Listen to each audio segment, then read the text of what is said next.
And thanks everybody for attending this OASPA webinar today.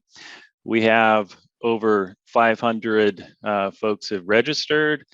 We usually see 50 to 60%. I should say OASPA normally sees 50 to 60% of these folks showing up live. We have registrations coming in from 54 different countries today. Roughly 3/4 of those are from the USA and the UK, and the rest are coming from around the world. So registrations today represent 350 different organizations. Half of these are from academic institutions, primarily academic libraries, but we also have all types and sizes of publishers, associations, nonprofits, governmental, and consortia organizations. So we would like to thank the Copyright Clearance Center, who are hosting this as they do all of the OASPA webinars. This enables OASPA to cover lots of topics and offer them for free. Past webinars from OASPA can be found on their website at the URL that's on your screen. And today's webinar will be recorded and also made available at the same site. We would also like to thank Emma Wilson from the Royal Society of Chemistry and the OASPA board, who devised and put together today's webinar. This webinar is the first in a series that will focus on the needs of the researcher. And Emma will be back after our conversation at the very end to talk a little bit more about this series from OASPA and to let folks know what will be coming next with it. And so just a little bit about me. My role is at Iowa State. I am the Associate University Librarian for Collections and Scholarly Communications. And in that role, I oversee our collections program. And we are a signatory of OA 2020 and have been quite active in trying to shift our subscription spend, which used to, well, still primarily goes toward paywall content, but trying to shift all of that toward open access. So I'm very excited to be part of this conversation here today that's focused on the researcher experience. In my work, it seems that that's the voice that is often not in the room, at least in the, I'm part of many conversations that are library publisher, and usually the researcher is not there. So to me, that's the voice that really needs to be invited in as we're having these conversations about transforming scholarly communication. And OASPA has recently decided to ensure that the voice and the needs of the researcher are front and center in their own open access conversations. And this new webinar series is their attempt to move that direction. So I think all of us know our panel here today is quite timely. We have seen dramatic movement toward open access just recently, partially driven by funders, but also just driven by just the growing momentum behind open science and open research. And these are some of the topics I think we will be exploring here today. So with that, I am going to introduce our 4 panelists. We are quite lucky to have just a phenomenal group, a diverse group coming from all over the world, just like the folks attending the webinar here today. So I'm going to introduce folks in the order that they will be giving brief introductions. And I will start with our first panelist, Zulidyana Rusnalasari. She goes by Lydia, and she is joining us late in the evening from Indonesia, so thank you for that. And she is a junior researcher, and she is active both with an NGO, the Relawan Journal Indonesia, and she teaches at the Islamic Public University of Sunan Ampel, Surabaya. Our second panelist is Thomas Hervé Mboa Nkoudou. And Thomas, I did my best on your name, but please correct my pronunciations. I tried to look all of this up and am doing my best, but please correct me when you have your 3 minutes. And his title is the lecturer at the Advanced School of Mass Communication at the University of Yaoundé in Cameroon. And he's also a visiting researcher at the Center for Law, Technology, and Society at the University of Ottawa. And our third speaker or panelist is Melodee Beals. She is the senior lecturer in digital history at Loughborough University in the UK. And rounding out our quartet, we have Michelle Arkin, Professor and Chair of Pharmaceutical Chemistry from the University of California, San Francisco. So what we're going to do today, we're going to have brief 3-minute introductions from each of the panelists. They're going to talk a little bit about themselves and their work. And then we're going to move into a moderated Q&A. The first part of this is going to be some preset questions that Emma and I came up with. And then we're going to move into an open Q&A with all of you. But please submit your questions as you come up with them, and we will be tracking those and asking them of the panelists as we go here. So with that, Lydia, I am going to turn it over to you for our first introduction. Okay, thank you so much, Curtis, for the really brief introductions. Okay, hi all, I'm Lydia. As Curtis said, I work in an NGO. We are a community of volunteers that share our knowledge and skill in journal management. But before that, I am also a junior researcher. During these 7 years of research, still being a junior, and now I have to tell a bit about my experience. That researcher in my country is a dance between regulation and reality.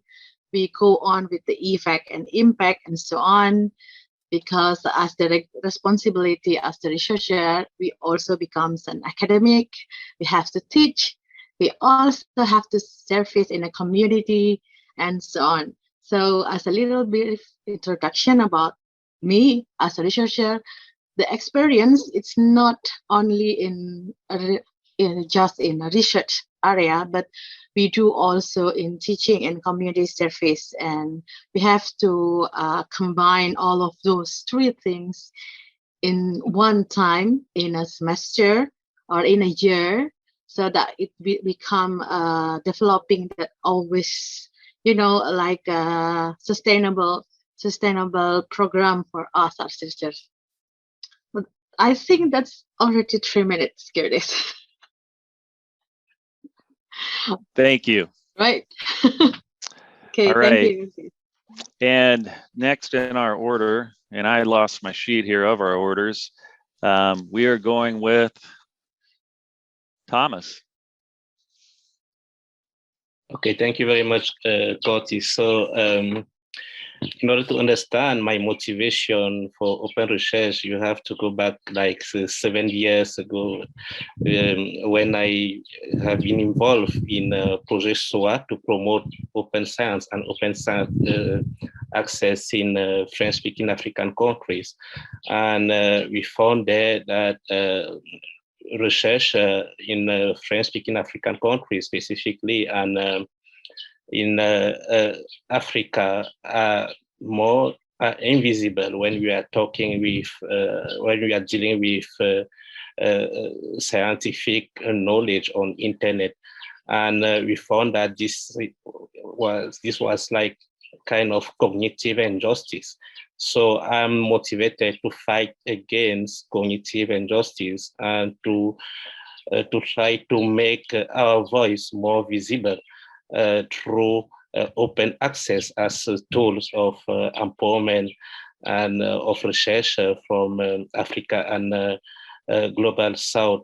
And in my practice as a researcher, this enabled me to write, to publish, and try to share with the rest of the world another narrative about what we are facing from our context, and in order to bring another vision or another reality to the big scientific conversation. So I'm really, as a researcher, reader, lecturer, I'm deeply influenced by this cognitive justice and the willingness to make research from my context more visible. Thank you so much, Curtis. Thank you, Thomas. And Melodee? Thank you very much, Curtis. So yes, my name's Melodee, and I am a senior lecturer in digital history. And I think open research has always had sort of an interesting draw to me because I'm a historian, and we're sort of in a strange place in terms of disciplines, because sometimes we're seen as being quite social science-like and have more commonalities in terms of our research methods and our data collection to the social sciences. And other times we are seen as strictly humanities disciplines, which are much more literary or philosophy and art history in our use. And because of that reason, our paradigms for how we undertake our research, how we publicize our research, how we engage with the public, and how we publish in scholarly communication all seems to be somewhat ambiguous and fuzzy, and perhaps slightly more unique researcher to researcher than in other disciplines, when there might be stronger cultures of open research all the way through these elements. And my personal experience, having worked in liberal arts settings, in humanities settings, social science settings, has always been that my particular research is very quantitative in nature. Even though I'm using textual sources, I tend to do lots of computational analyses of them.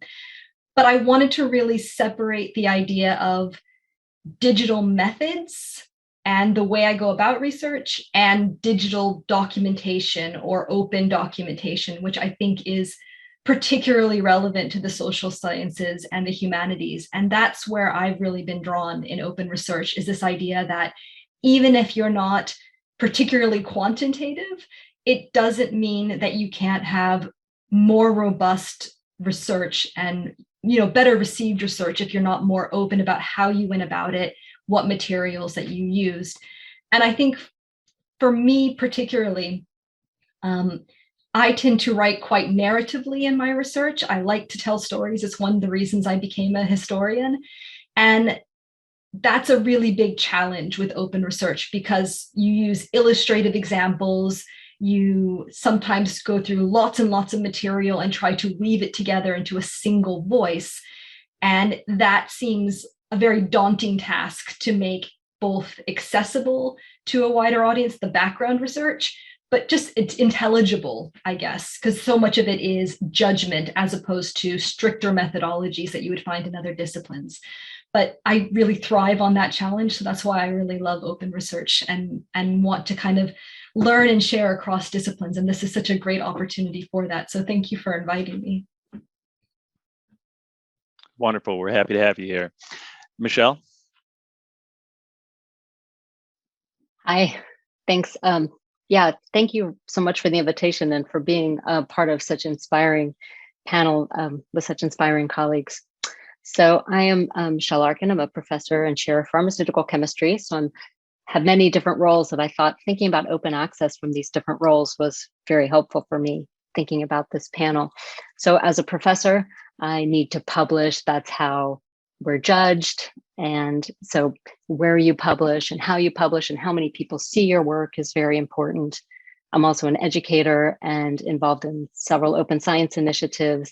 The ATOM Consortium, which is AI drug discovery initiative. So using computational approaches, and the idea is to put all of the data that we collect and all of the algorithms that we develop into the public domain to democratize drug discovery. And an important part of academic drug discovery, which I'm involved in, is instructing people in best practices. A lot of the best practices hide out in pharmaceutical companies or in biotech, and academics are just reinventing the same mistakes. And so trying to get pharmaceutical companies and experts to put their data into the public domain. I've been an editor. I'm on the editorial board of Royal Society of Chemistry Journal, which is why I'm here today. And a board member of a professional society that has journals. So we think about educating our professional society members. I'm a member of the Assay Guidance Manual, which is a best practices manual in open drug discovery. And then also have worked in the biotech sector.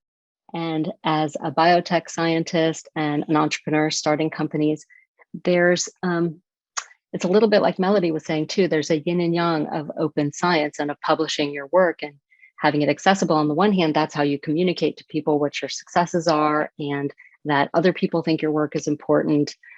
On the other hand, there's a caginess because you don't want to enable the competition.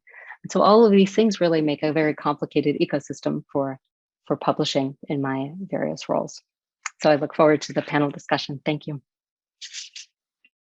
Great, and thanks to all of you for those introductions. So with that, we're going to transition into some of the preset questions that Emma and I came up with. And looking at our Q&A, no one has put any questions in. So certainly as you think of questions, we can start, you can start adding those in at any time. So one other quick thing, Bernie did post links out to all of the speakers' biographies. We have little longer biographies on each of these fine folks on the OASPA webpage. So moving into our first question, and to me, there's a lot of areas we can explore here. And at Iowa State, we tend to, the work that we do, I think 10 years ago, we would have been working on open access a little more in isolation from the other, whether it's open data or open educational resources. And we certainly take a more holistic approach with our work and our advocacy on our campus anymore. But we are going to focus a little bit more on open access, but that is the context within which open access happens these days. So our first question here is, what did you do in your last publishing moment?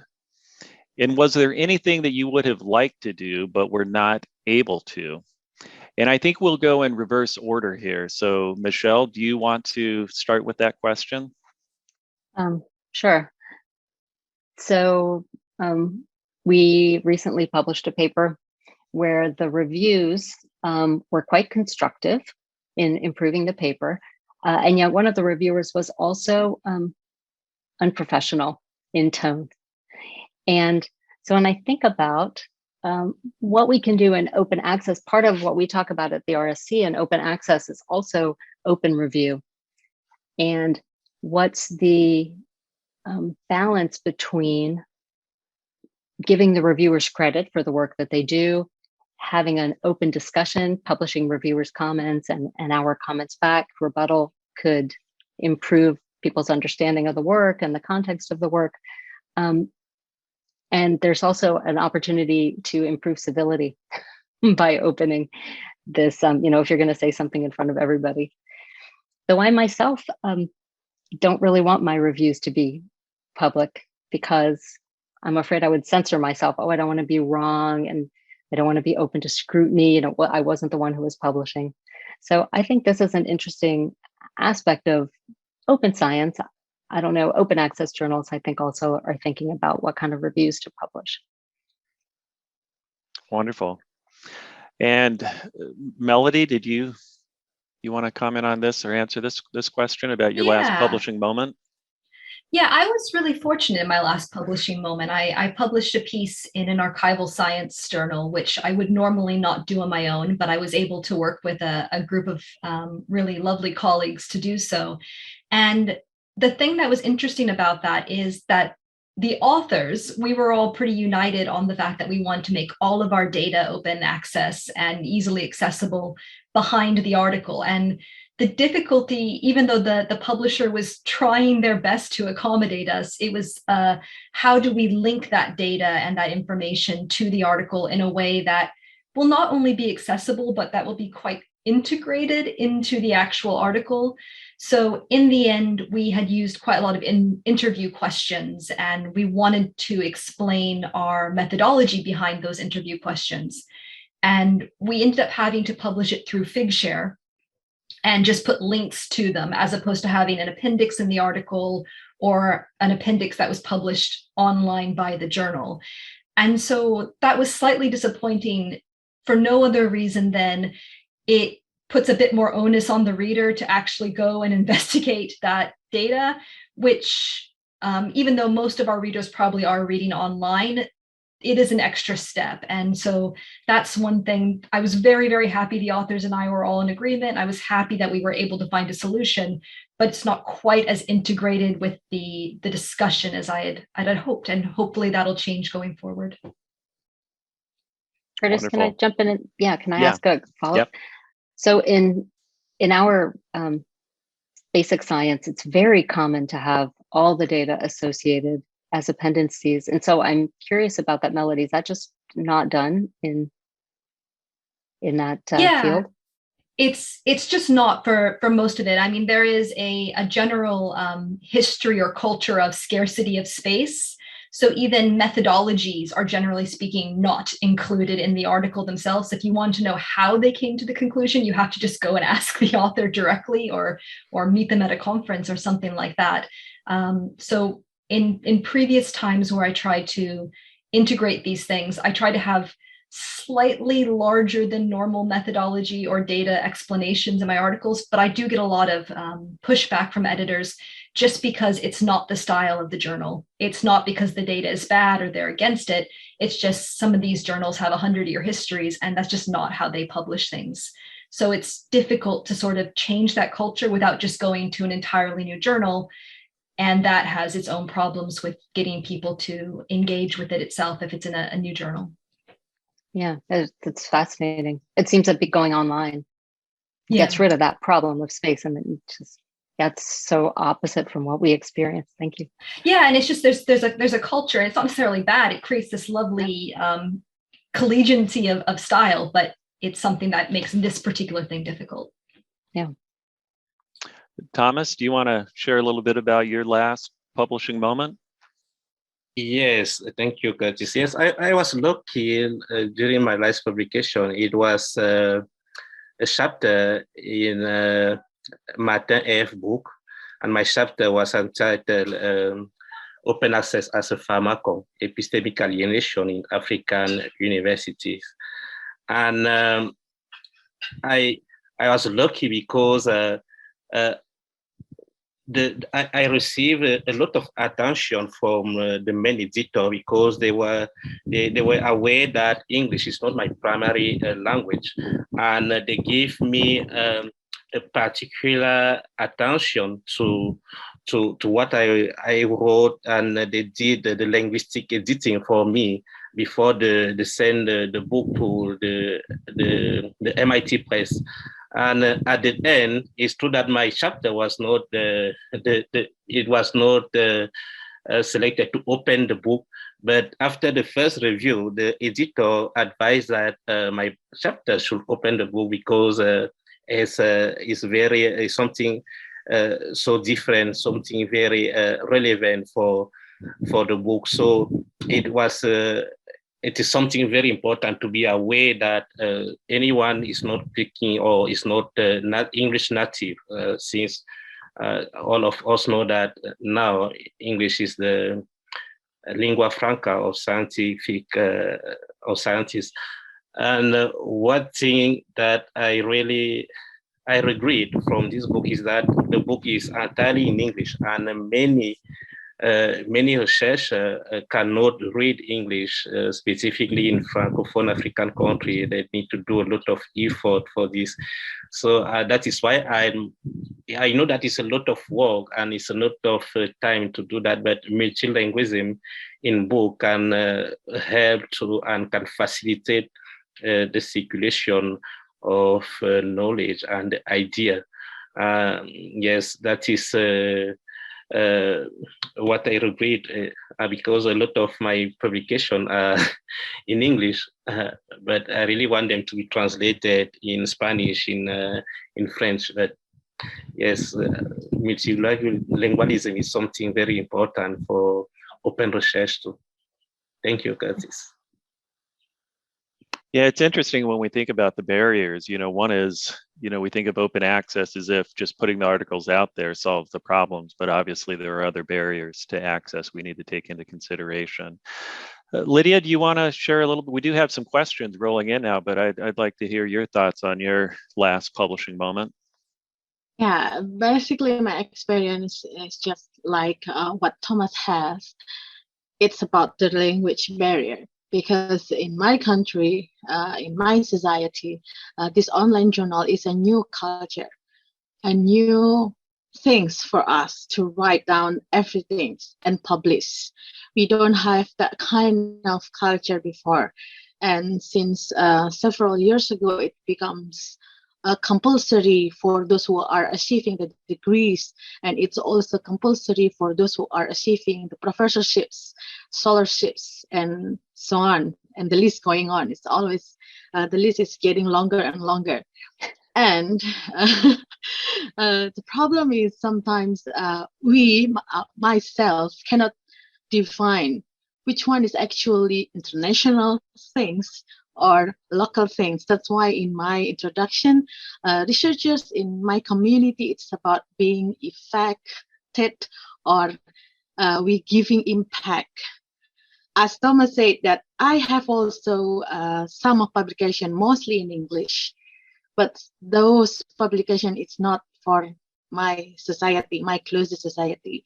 It's for the world, and we are dealing with that because actually when we research, we need to, as I said before, as a lecturer, along with education, I have also to do the community service. Those community service in different direction with my research. That's why it becomes, we have to always have the strategy to collaborate. That's why I'm really glad to have the community of open access. So with this community, I can collaborate with anyone, and I can collaborate. We don't have to think about what kind of journal to publish, but we believing in the content or the substance of the writing. And I think the problem is there, not only the language barrier, because it's also our new culture, and then we have to manage, the purpose. If you are becoming researchers in my community is not a dream job in my country. So because, researchers should be combined with other jobs.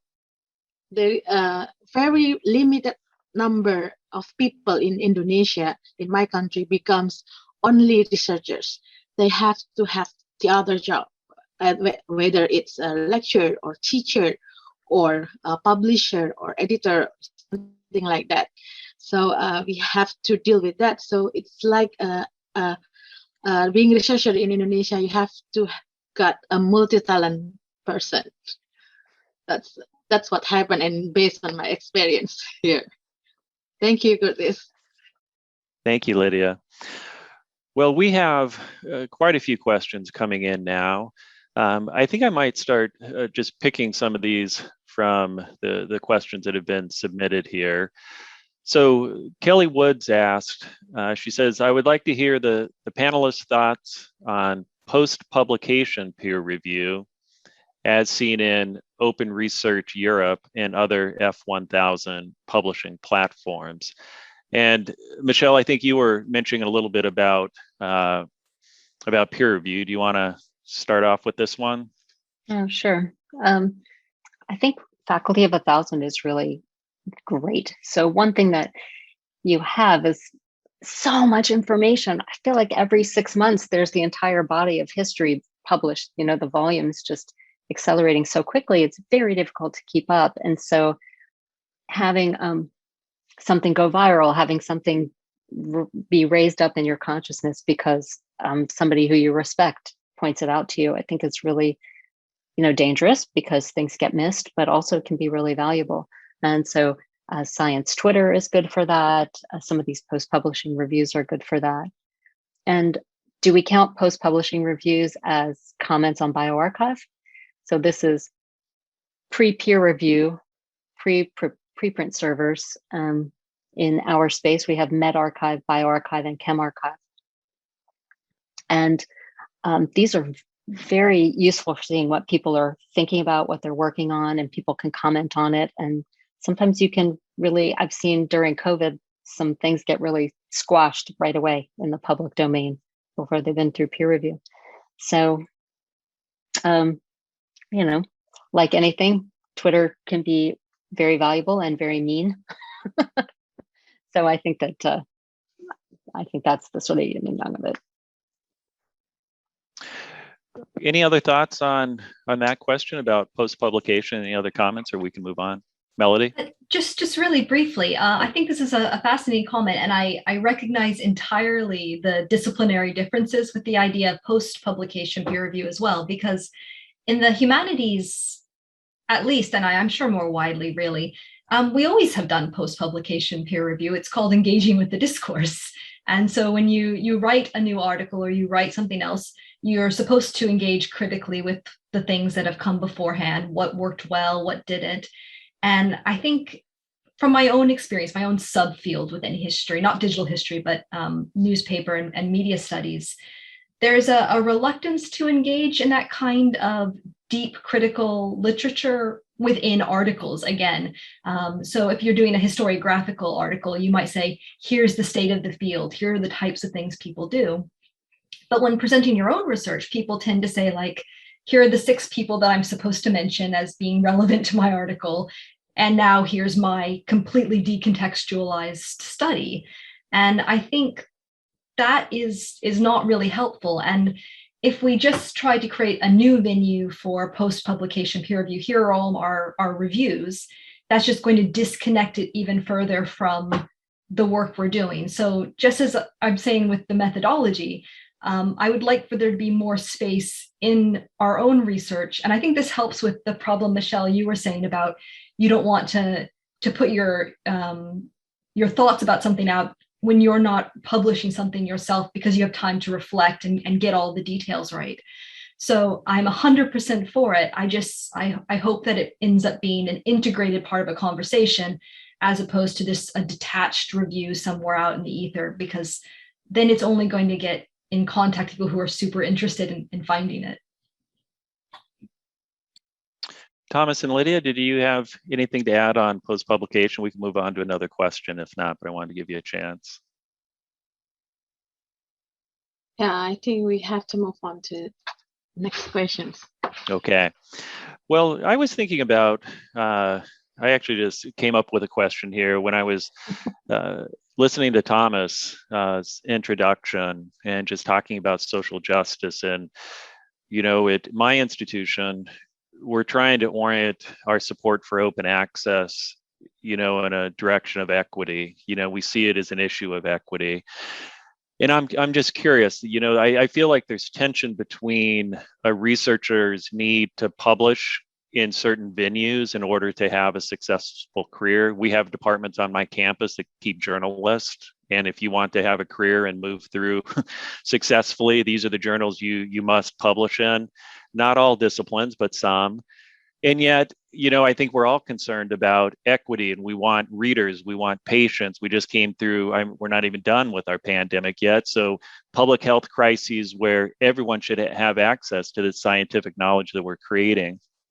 So can you just speak toward your publication decisions and your practices in terms of that tension between, and maybe there is no tension, but if there is a tension between pursuing social justice, pursuing equity, and then some of the other ways, some of the compromises you may have to make in terms of the direction you have to go with publishing in particular.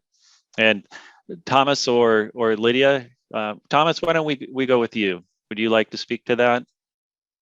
Okay, thank you very much, Curtis. So just to say that if I decide to publish, it's mostly to solve or to fix an issue in my context, is mostly to bring through my writing impact in my context, because I think from this impact I can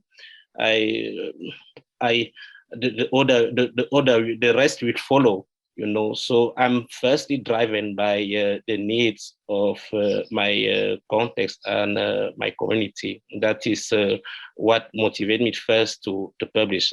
A little example, when I started teaching here in Cameroon, library science, one of the courses I'm teaching is implementation of digital library in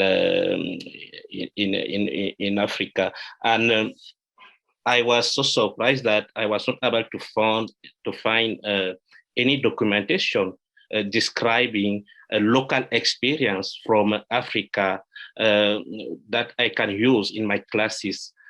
So all the book related to implementation or creation of a digital library were book coming from a Western context. So that for me, it's very important to understand and to hear from our context, from people working in Africa. And I decide to write with colleagues a book on implementation of digital library in Africa. So as I said, it's mostly to bring impact in my context first, and then I can share this knowledge with the rest of the world.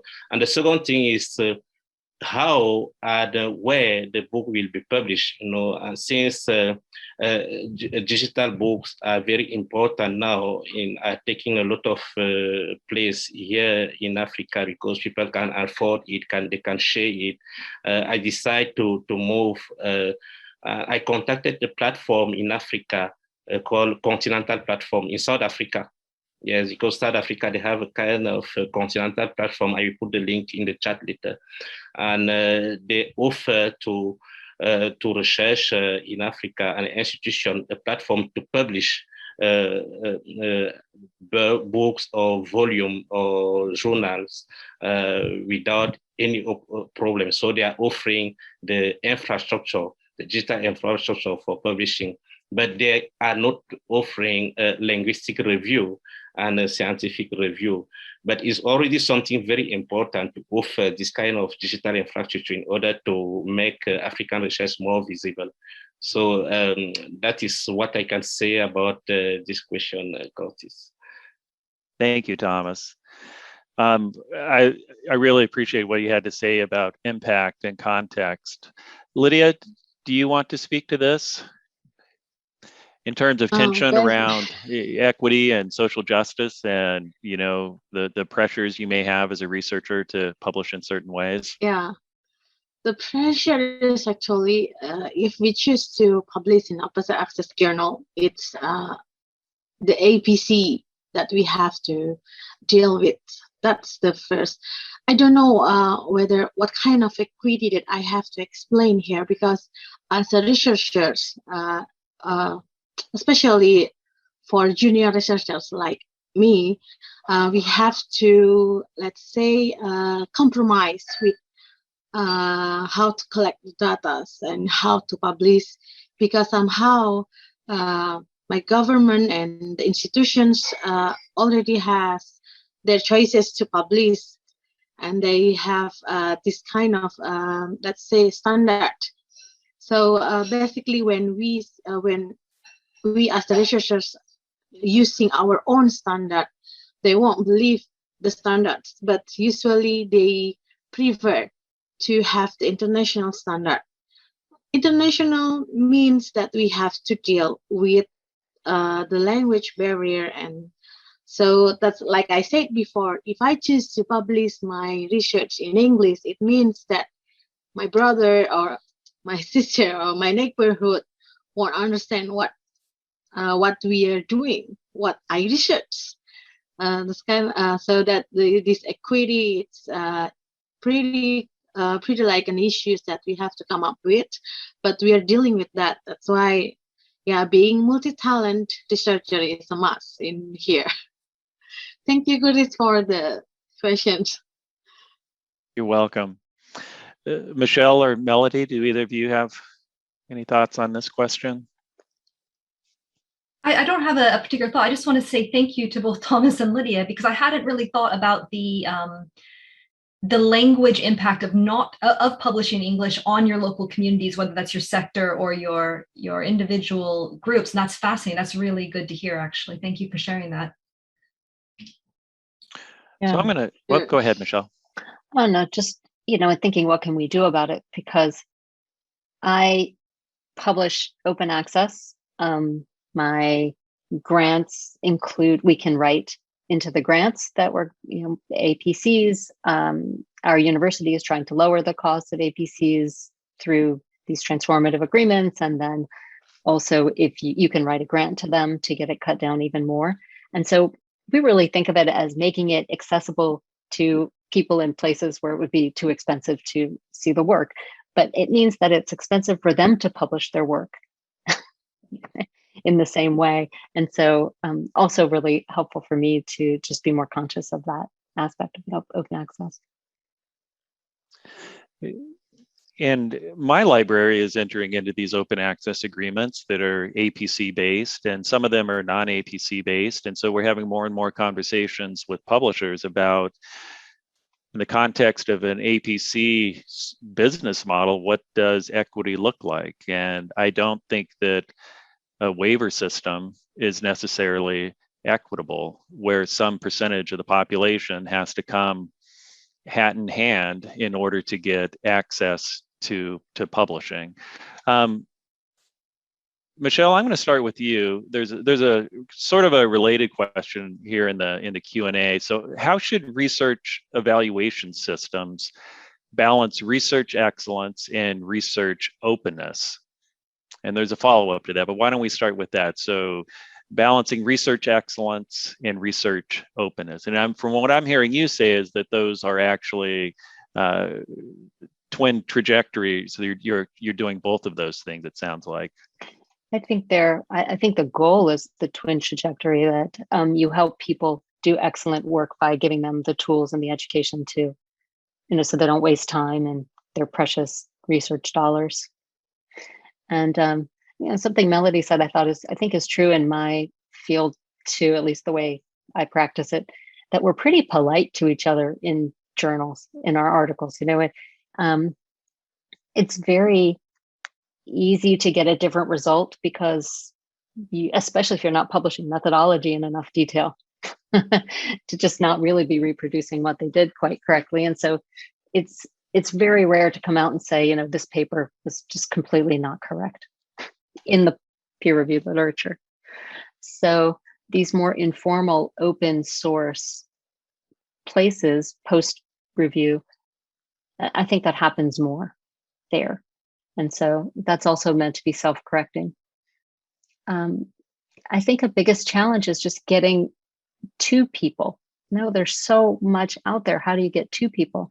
So for the assay guidance manual, for an example, it's now published on PubMed. It's an ebook. So each article is referenced in PubMed, which is our main source of finding articles, searching for articles. And it's also published as an ebook on another set of the NIH's publications website. And they're meant to be edited monthly. So you can comment on them, you can send requests for improvement, or say there's this new technology, you should include this in your article and we should update it and put it back on. It's all volunteer work. And I think just a small amount of money input by the government to do that would make that so much better, would make it really excellent. Pay people for their time to edit and to write these articles. So yeah, so I think that you're right. I think they're twin goals. Thank you. I'm going to throw another question out. So folks are starting to upvote the ones that they're most interested in. So here's one from Aaron Calhoun. Do you find the cost of publishing open access as a barrier to publishing in high impact factors? And if so, how do you navigate this and what support is available to you? And Lydia, do you want to start with that one? Did that question make sense? Could you please, could you please repeat the question, because I'm looking at the question. Yes, here. there's a lot in there. This one should be all the way at the top. And so the question is, do you find the cost of publishing open access as a barrier to publishing in high impact factor journals? And if so, how do you navigate this and what publishing support is available to you? Okay, this is the the big problem for us with this, because we know that the high impact factor, which is open access, usually charts the APCs more than any other journals. And the grant that we have, basically, my government sometimes divided the grants based on the journals, based on the key 1 to key 2, key 3, or sometimes the impact factor and so on. So if we choose the key 1, for example, we have the grant, for example, like maximum 25 million rupiah, for example. And then for the key 2, it's only 15 millions, and the numbers is going down based on the criteria. And this is some of dilemmatic for us. If I want to publish in a journal without the APC, we won't get the grant. But if I can publish in a journal with a higher IPC because they have the rank, yeah, we will get the grant. So the problem is not only the number of the journals that's available, but somehow we have to concern with what the government wants, what my institution wants, what my supervisor wants, for example. So this kind of regulation make us narrowing our choices. If, for example, for my PhD degree right now, I choose to have not in a high rank journal because of the APC, because I have already ending my fellowships. So that's why the mark of my, for example, like my one of my subject, it would be decreased because of the journal. So yeah, the issue is there. So it's dilemmatic in my case. Thank you. Melodee, back to the question of barriers with the cost of publishing OA, and do you encounter them to publish in the venues that you need to publish in? And if so, and what kind of support do you or do you not have in order to publish in the venues you need to publish in? So I'm probably extraordinarily lucky, and I don't think this is a representative to everyone in my field, but history tends to publish much more in long form than in academic journals for prestige markers, for promotion, for the outputs of grants and things like that. And because the open access model has only recently shifted towards monographs in the UK, it hasn't really been that much of an issue. Personally, I like publishing in journals. I think it's a good way of getting information out quickly and more concisely. And we have several ways of doing it through my university. We have publisher agreements where if we subscribe to the journals, we also can publish there for a reduced or free cost. And they're also very sympathetic to humanities research, where we can put things in green open access, just put them in our institution or repositories in a slightly more, I guess, lenient way than they allow the sciences. So I think in my discipline, it's not been a terribly big issue.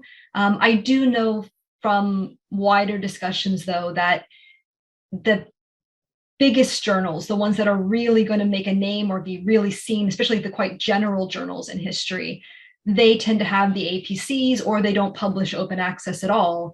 And the prestige always seems to win out in that argument when I talk with colleagues. It's, if you have an opportunity to publish here, you're going to publish here regardless of the OA considerations. And I think it's that culture of, and I think it's what Thomas was saying, which I loved, was this idea that the point of publishing was to have impact or to get something solved, as opposed to kind of show off. And I think if we thought about our publishing a bit more like Thomas does, then we might not have quite so many problems with choosing the right journals. So, but it's a difficult question. But I think humanities have been they've been lenient with us. Well, it's interesting that you mentioned the shift that's going on with monograph publishing, because we are seeing all of a sudden a surge in experimentation with open models for monograph publishing, which I think is a great change. Oh, I love it. It's great. Yeah. Hopefully more university presses will be experimenting with open models. Thomas, can you speak a little bit about the financial barrier in front of you to publish? If you need to publish in certain venues, what is the financial barrier that you might encounter, or within your field that might be encountered? Okay, thank you so much. So from my side, I can say that APC is a big challenge. It's true that currently a lot of editors are putting APC waiver for research from Global South, just to facilitate them to publish. That is really helpful. But sometimes I'm very lucky to publish through the diamond model of open access, where we have this chance that we don't have to pay, and the reader also don't have to pay. But from my side, what I will say is that I don't care. So for me, since I know that impact factor is a marketing tool, because impact factor is not showing the relevance of the paper, but it's just a branding thing to promote a specific journal. I don't care where I'm publishing. I'm mostly interested to write and to share the knowledge with all the rest of the world. So for me, my main financial barrier will be for translation in terms of making the knowledge available in many languages and affordable to everyone. So that is my point about this. So for APC, I will vote for a waiver for research in Global South, and Diamond, where people have some funding to support research. Thomas, can you share just a little bit about the waiver process with the different publishers you have worked with? Is that a very, I've heard it described in ways that make it sound like it can be a seamless process where you're identified and it's not a big deal, to the point where lots of information has to be provided in a way that can actually be perhaps a little bit, if not demeaning, at least maybe not a comfortable process to go through in order to secure a waiver in a journal. What has been your experience when you have had to get a waiver to publish? I didn't get your question very well, Curtis. Sorry. I want to know, I'm curious about your experience when you are going to publish and you're going to get a waiver from a journal. Mm-hmm. Can you talk through what that experience is like? Is it something that is very easy to do? Is it something that is uncomfortable because it feels like you're needing to ask for, if not a handout, at least you're needing to ask for assistance in a way that do you understand what I'm asking? Because there's a conversation going on. I'm having an active conversation with some other publishers about this, that if we are going to go the APC route, if we are going to answer the equity question with waivers, what is the experience for the researcher who has to publish underneath these waivers? So from my side, I will not feel uncomfortable to have an APC waiver, because it's not due to the editor, but it's mostly due to the lack of contextualized policies in our countries to support research done by researchers for African research based for university based in Africa. So because our government can support this upfront, and then we will not really need this kind of assistance. But as a researcher alone, without any support from your institution, and when you are trying to make your research yourself through grants and other things, I think APC waiver are welcome at that time. So this is the role of policies, local politicians, and the state and institution to try to negotiate for this kind of help and avoid us to be every time in the position of asking and assistance. Thank you for that. Michelle, our top questions in the Q&A all still are revolving around APCs and Diamond journals.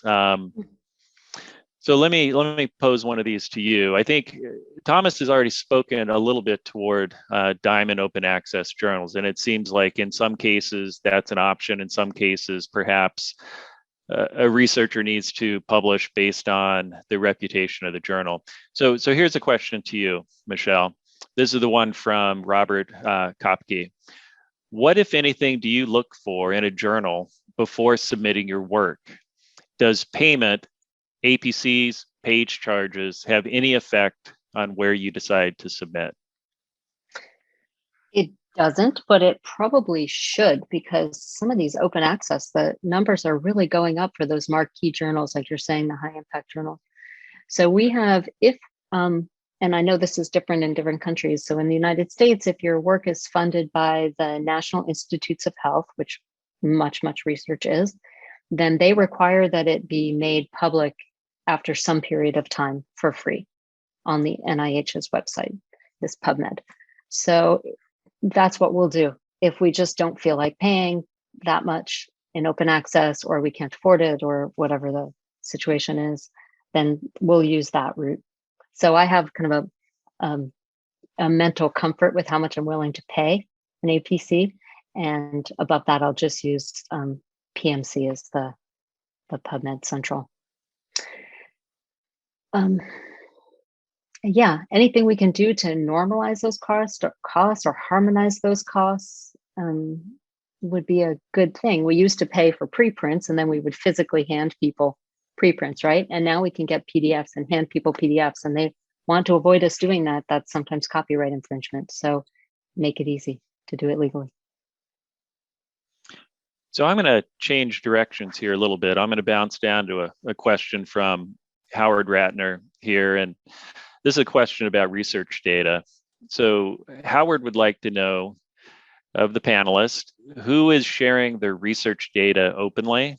And Melodee, I know you were speaking a little bit about this earlier, but who's sharing the research data openly? And if you're sharing it, how are you making sure that the metadata describing the research data is correct?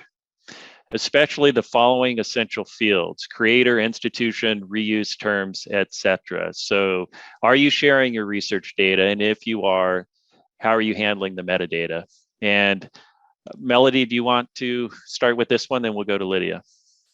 Yeah, so I do try, at least the past couple of years, when I really started to understand that my data had value to be published. I've tried to make all my data open. I usually publish it either through GitHub, where it's being stored as it's being compiled, and then I just make a static version with a DOI identifier, or through Figshare.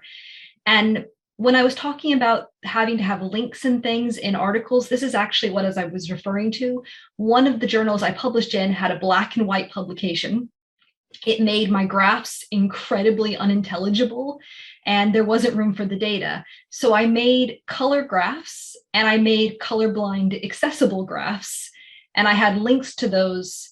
But again, those were just kind of in the footnotes from the article to attach to them. So if you're colorblind, you can see this graph more clearly if you visit this link. But in terms of metadata, I really just had to take personal agency on that, because I am publishing it through Figshare. I got as much advice as possible from colleagues and from my library, from the wonderful staff who work there, who basically said, here are all the fields that people have used in the past.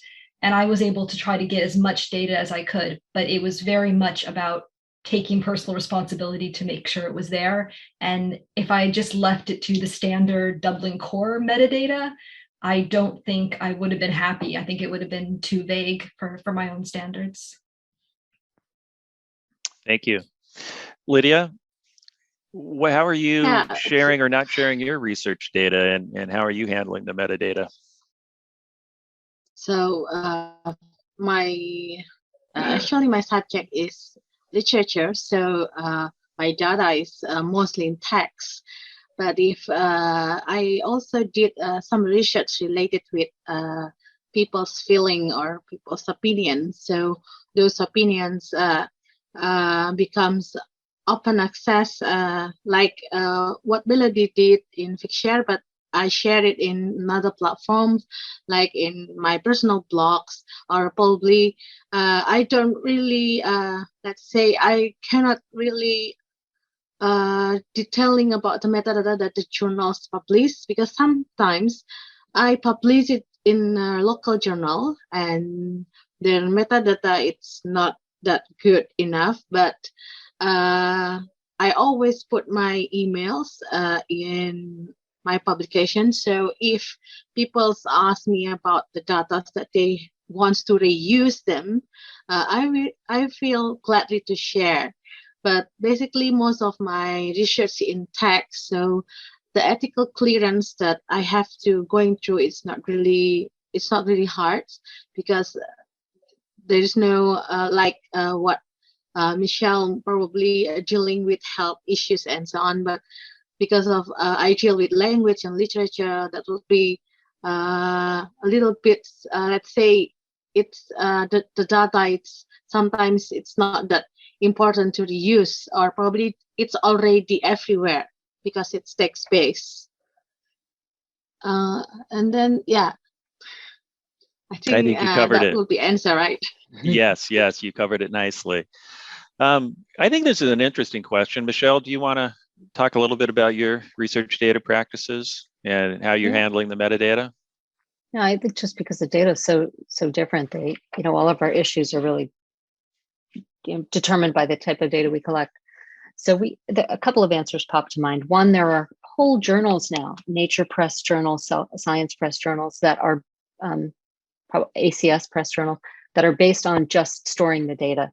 So they're really data set based. So the text of the article is really explaining the data, and then the data itself is the goal. And that's towards an open data, with the metadata really being part of the article in a way.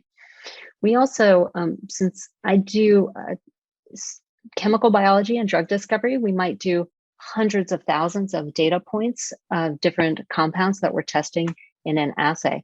And we store this ourselves in our database, and we have a web-based interface that we use to communicate with the people we're doing experiments with, and we can make that whole thing public. So there's some work that goes into learning how to use our software, but then it's not that hard. And once you use it, then you have access to the data and the metadata. So the analytical tools that we use to evaluate our data is part of that. So I would say those are evolving standards, and different groups use the tools that they have for that kind of data. Thank you. Thomas, do you want to share a little bit about how you manage and handle your research data and the metadata?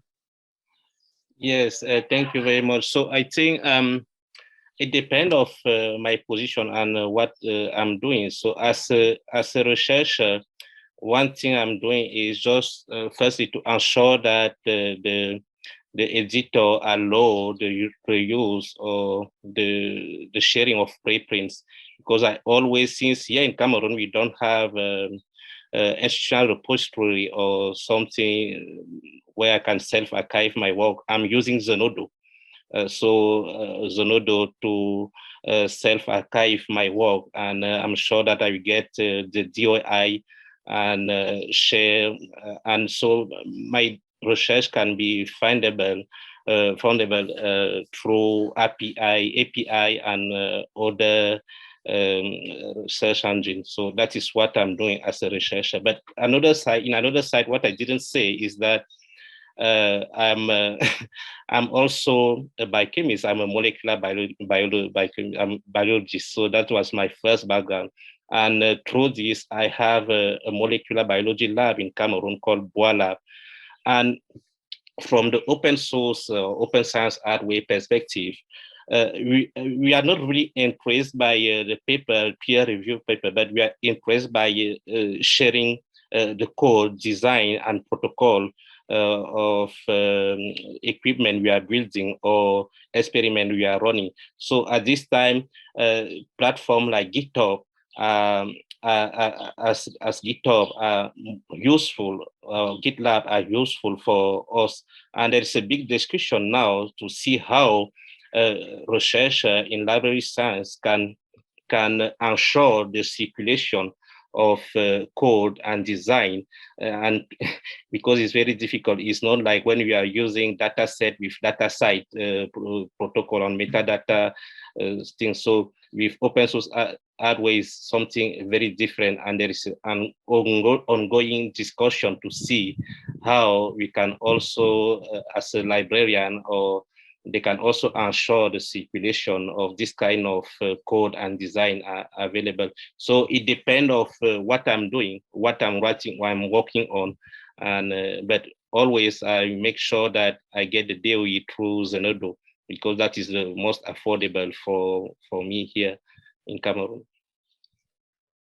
Well, I just think it's fascinating hearing all of that, hearing the description. You know, this is basically your open research process. And just a time check here, we have about 3 minutes before we'll hand it over to Emma Wilson to close it out. And I'm wondering if there are some aspects to, you know, each of your kind of open research, open science processes and practices that you might just want to touch on. We've talked about, you know, primarily about open access publishing. We just hit on data. Melodee had mentioned something a little bit earlier about open methods, but if we could just run through everybody real quick, and if there's any aspect to your open practices that you would like to highlight and mention, whether it's preprints, protocols, or whatever it might be, why don't we finish up with it? Now we only have 2 minutes because I talked too long, but Melodee, please. Yeah, I think the most important thing for me that I'm most passionate about is the open methodologies, just because as a reader of academic research, there are so many times when people come to these excellent conclusions that are fascinating, that seem to chime with my understanding of the wider data. I just don't know how they got to that answer. And it would just really help me if I could read their methodologies, not so much even just showing off my own, but just to understand theirs. So, and I think Michelle touched on it as well. It just saves time. How have they used this archive? Does this data exist? Do these texts actually have the information I could use with them? So open methodology is really the future, I think, for humanities open research, especially. Thank you. Lydia? Okay, for the wrap up, I really agree with what Melodee said about open methodology. But the thing is, sometimes problem happens because of the lack of digital literacy. Most of the time, the quality control of university is not always know how to define what is plagiarism, what is similarity, and so on. So we are still dealing with that, the digital literacy for all of the stakeholders. But yes, for open science and open data, or in the future, we have the open methodology. Everything is open to read. Everything is open to be explained. That's the important thing for us for now, to learn how people's doing the research, and then we go on with that kind of methodology, or we reuse the data. Everything is also happen in what we have here is the communicating science. So because of this lack of digital literacy, now some community in my society wants to make it more wider, approach the society. They transform the research, the journal articles becomes a popular writing. That's what we do. So that's also support the open science in my country.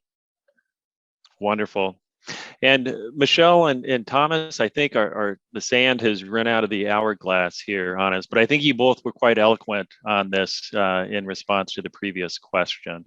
I think with that, Emma, if you are ready, we will hand it over to you. And thank you to all of you. This was really quite fun. Thank you. Yeah, no, thank you so much, and thanks absolutely to our panelists today, and also for Curtis, who's really jumped in with such enthusiasm to organise and to moderate what I hope you found a really rich and interesting discussion. So my name, as Curtis has said, my name's Emma, and I work at the Royal Society of Chemistry, and I have the sort of real privilege and honour to serve on the OASPA board, and I'm involved in the webinar committee, which is terrific fun because I get to meet our panellists and get involved in this sort of get to listen to them sharing their perspectives. So once again, thanks to everyone for attending. Thanks to our panelists, to Melodee, Michelle, Lydia and Thomas, and of course Curtis for moderating for us. And the Copyright Clearance Centre, who are always so brilliant to partner with on these sorts of things. OASPA, we do regular webinars. Please do join us again. And we're really keen to keep the researcher voice sort of front and centre of these open research conversations. So if you have any feedback on what you'd like to hear, what would interest you, just please let us know. I put a email address actually in the chat. But without further ado, as I said, thank you so much for attending, for contributing to this conversation. Really appreciate it, and it has been. I've learned a lot, I think, this afternoon for me, but also the panelists. It's all different times, all from across the globe. Thank you again.